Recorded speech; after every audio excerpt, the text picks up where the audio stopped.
नमस्कार दोस्तों, मैं अर्जुन आपका स्वागत करता हूं हिस्ट्री बाय अर्जुन के यूट्यूब चैनल में। तो दोस्तों आज की हमारी क्लास है गुलाम वंश यानी सिलेब डायनेस्टी की। जो है दोस्तों आज की हमारी क्लास है। तो दोस्तों वीडियो को अंत तक जरूर देखना ताकि सभी क्वेश्चन जो है आपको आसानी से याद हो जाएं। साथ ही दोस्तों अगर आप हमारे चैनल पर पहली बार आएँ तो हमारे चैनल को भी सब्सक्राइब कर लीजिएगा, साथ ही बेल आइकन को प्रेस कर लीजिएगा ताकि हमारे आने वाले वीडियो का नोटिफिकेशन जो है आप तक पहुँचता रहे। तो चलिए दोस्तों वीडियो को स्टार्ट करते हैं। यानी आज की क्लास में जो है दोस्तों गुलाम वंश यानी सिलेब डायनेस्टी के बारे में जो है पढ़ने वाले हैं, जिसका शासनकाल जो है दोस्तों 1206 से लेकर जो है 1290 तक यानी 84 वर्षों तक जो है गुलाम वंश का जो है शासनकाल रहा था। और गुलाम वंश में जो है कुल 11 शासक हुए हैं। इनके बारे में जो है पढ़ने वाले हैं आज की क्लास में। गुलाम वंश दोस्तों, गुलाम वंश का संस्थापक जो है किसको माना जाता है? संस्थापक माना जाता है कुतुबुद्दीन ऐबक को जो है गुलाम वंश का जो है संस्थापक माना जाता है। और दिल्ली सल्तनत का वास्तविक संस्थापक जो है किसको माना जाता है? इल्तुतमिश को माना जाता है दिल्ली सल्तनत का वास्तविक संस्थापक। याद रखें दोस्तों, यानी रियल फाउंडर किसको माना जाता है दिल्ली सल्तनत का? तो माना जाता है इल्तुतमिश को। गुलाम वंश में जो है कुल 11 शासक हुए हैं। अब ये 11 शासक कौन कौन से हैं? तो कुतुबुद्दीन ऐबक, आराम शाह के बाद इल्तुतमिश, फिर रुकनुद्दीन फिरोज, रजिया सुल्तान, बैराम शाह, मसूद शाह, नसरुद्दीन, बलबन, कैकुबाद और कैमूस। तो ये कुल 11 शासक हुए हैं गुलाम वंश में। इसमें से दोस्तों जिनसे जो है अधिकतर क्वेश्चन पूछे जाते हैं, मैं सिर्फ उन्हीं के बारे में जो है बताऊंगा, क्योंकि सभी को जो है डिटेल से नहीं बताने वाला हूं। तो सबसे पहले जो है हम पढ़ेंगे दोस्तों इल्तुतमिश नहीं दोस्तों, कुतुबुद्दीन ऐबक के बारे में जो है सबसे पहले पढ़ने वाले हैं। कुतुबुद्दीन ऐबक के बारे में जो है सबसे पहले जानेंगे, जिसका शासनकाल जो है 1206 से लेकर 1210 तक जो है रहा था, यानी 4 वर्षों तक जो है ये गद्दी पर रहा था। याद रखेंगे। और इसके अन्य नाम, यानी इसे किन अन्य नामों से जो है जाना जाता है? इसको जो है कुरान खां के नाम से भी जाना जाता है। अब इसको कुरान खां के नाम से क्यों जाना जाता है? क्योंकि यह जो है दोस्तों कुरान का पाठ करता रहता था, यानी कुरान को पढ़ता रहता था, इसीलिए जो है इसको कुरान खां के नाम से जो है जाना जाता है।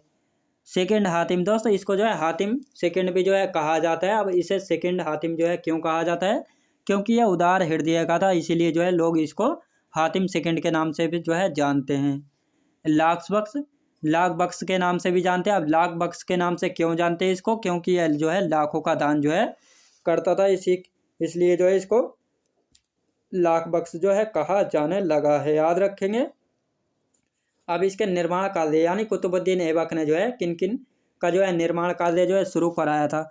तो कुतुबुद्दीन ऐबक ने जो है कुतुब मीनार का जो है निर्माण शुरू कराया था। दोस्तों कुतुबुद्दीन ऐबक ने जो है कुतुब मीनार का जो है निर्माण शुरू करवाया था, लेकिन इसको जो है पूर्ण नहीं करा सकता था। इसको पूर्ण कराने का कार्य जो है इल्तुतमिश ने जो है किया था।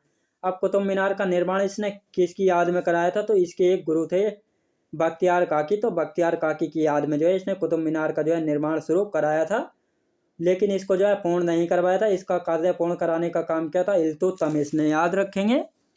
2.5 दिन का झोंपड़ा दोस्तों, 2.5 दिन का झोंपड़ा और कुब्बतुल इस्लाम मस्जिद का निर्माण जो है कुतुबुद्दीन ऐबक ने कराया था। 2.5 दिन का झोंपड़ा जो है एक मस्जिद है। याद रखेंगे दोस्तों, एक मस्जिद है। याद रखेंगे। और 1210 ईस्वी में जो है चौगान खेलते समय जो है इसकी मृत्यु हुई थी। याद रखेंगे। यानी 1210 ईस्वी में जो है लाहौर में चौगान खेलते समय जो है इसकी मृत्यु हुई थी। दोस्तों चौगान क्या होता है? यानी जो घोड़ों पर बैठकर जो है पोलो खेला जाता है, तो उसी को जो है क्या कहा जाता है? उसी को चौगान कहा जाता है। और इसी चौगान खेलते समय जो है घोड़े से गिरकर जो है इसकी 1210 ईस्वी में जो है मृत्यु हो गई थी। याद रखेंगे। अब आते हैं दोस्तों इल्तुतमिश के बारे में। इल्तुतमिश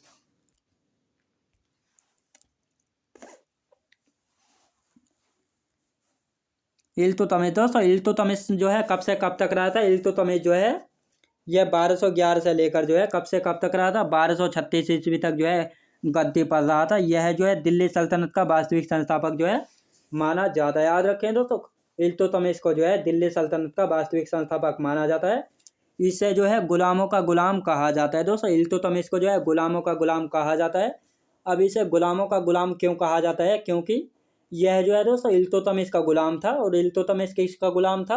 आपको याद होगा कि मोहम्मद गोरी का गुलाम था ना कुतुबुद्दीन ऐबक, और इसी कुतुबुद्दीन ऐबक का गुलाम था इल्तुतमिश। तो इसी कारण जो है इसको गुलामों का गुलाम जो है कहा जाता है। इसने जो है कुतुब मीनार का निर्माण पूरा कराया था, जो कि कार्य इसका शुरू, कुतुब मीनार का कार्य शुरू कराया था ऐबक ने, लेकिन इसका निर्माण पूर्ण कराया था किसने? इल्तुतमिश ने। इसने जो है इक्ता प्रथा शुरू कराई थी। इक्ता प्रथा क्या थी? इक्ता प्रथा जो है एक जमीन का टुकड़ा था, यानी यह जो है दोस्तों इक्ता प्रथा इसने शुरुआत की थी। यह जो है सैनिकों को जो है नगद वेतन जो है नहीं देता था, उनको जो है इक्ता देता था, यानी जमीन का टुकड़ा जो है देता था। यानी इसकी सेना में सैनिक होते थे, उनको जो है ये एक जमीन का टुकड़ा देता था सैलरी की जगह, और कहता था कि तुमको जो है ये इक्ता दी जा रही है, इस पर जो है तुम खेती करो और अपने परिवार का जो है पालन पोषण करो। तो इसी को जो है इक्ता प्रथा जो है कही गई है, याद रखेंगे।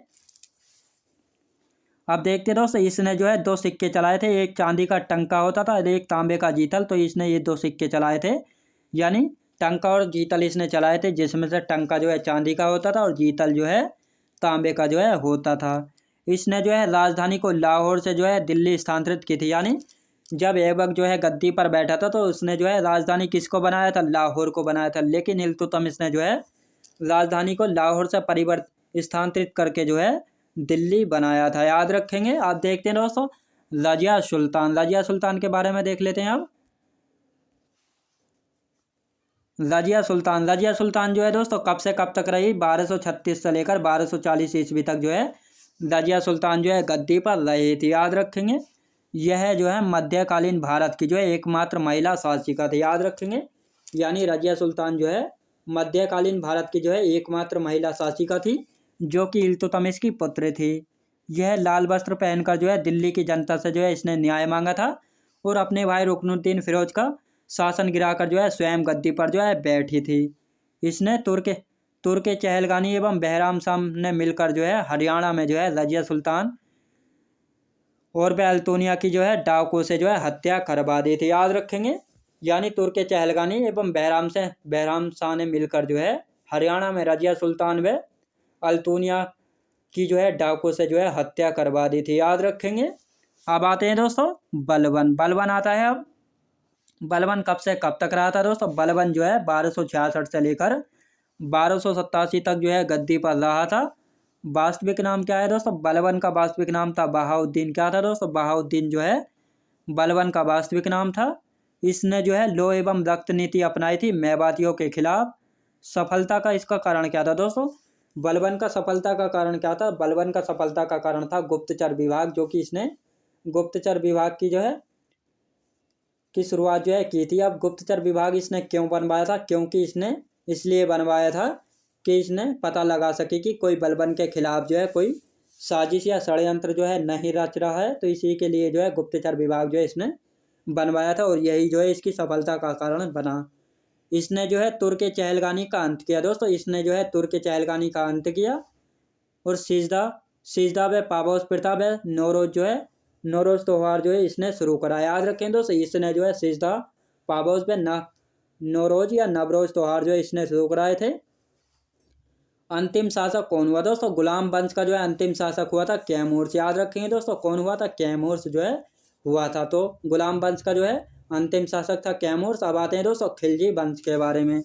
खिलजी वंश कब से कब तक रहा था दोस्तों? खिलजी वंश जो है 1290 से लेकर 1320 तक जो है रहा था, याद रखें दोस्तों। यानी खिलजी वंश का समय कब से कब तक रहा था?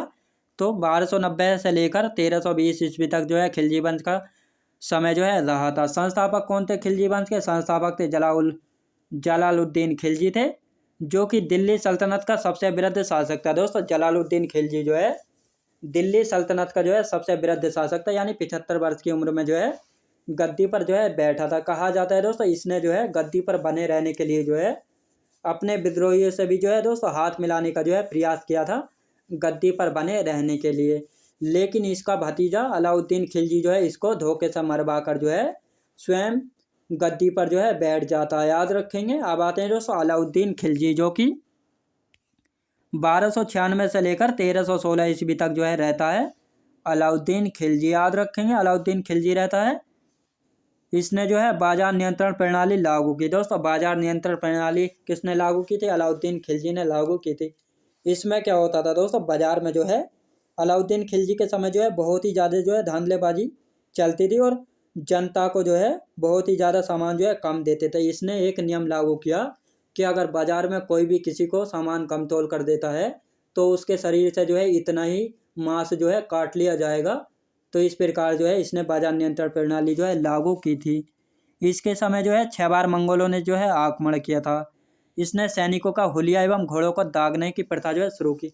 अब सैनिकों का हुलिया एवं घोड़ों को दागने की प्रथा क्या है, तो इसमें जो है दोस्तों सैनिकों का जिस प्रकार किसी भी संस्था के लिए जो है कोई यूनिफॉर्म वगैरह होती है, तो इसने जो है अपने सैनिकों का हुलिया जो है लिखवाया ताकि पता चल सके कि ये अलाउद्दीन खिलजी के सैनिक हैं।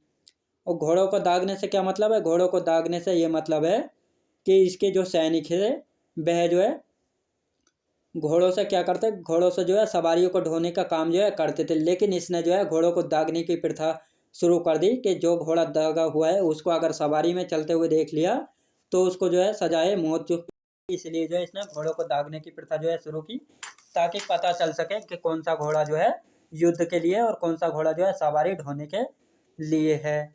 इसे दूसरा सिकंदर भी जो है कहा गया है। और इसका अभियान था 1301 ईस्वी में जो है इसने रणथंभौर विजय की थी और 1303 में जो है चित्तौड़ विजय की थी, जो कि पद्मावती के लिए थी। याद रखें दोस्तों, पद्मिनी के लिए थी। खिलजी वंश का अंतिम शासक दोस्तों, खिलजी वंश का अंतिम शासक कौन था? नसरुद्दीन खुसरो जो है खिलजी वंश का अंतिम शासक था, याद रखेंगे। तो दोस्तों मैं उम्मीद करता हूँ आपको वीडियो क्वालिटी कंटेंट वगैरह सभी कुछ आपको पसंद आया होगा। पसंद आया हो तो लाइक शेयर और सब्सक्राइब करना बिल्कुल भी ना भूले। साथ ही दोस्तों अगर आप हमारे चैनल पर पहली बार आए तो हमारे चैनल को भी सब्सक्राइब कर लीजिएगा, साथ ही बेल आइकन को प्रेस कर लीजिएगा ताकि हमारे आने वाले वीडियो का नोटिफिकेशन जो है आप तक पहुंचता रहे। तो चलिए दोस्तों मिलते हैं नेक्स्ट वीडियोज़ में।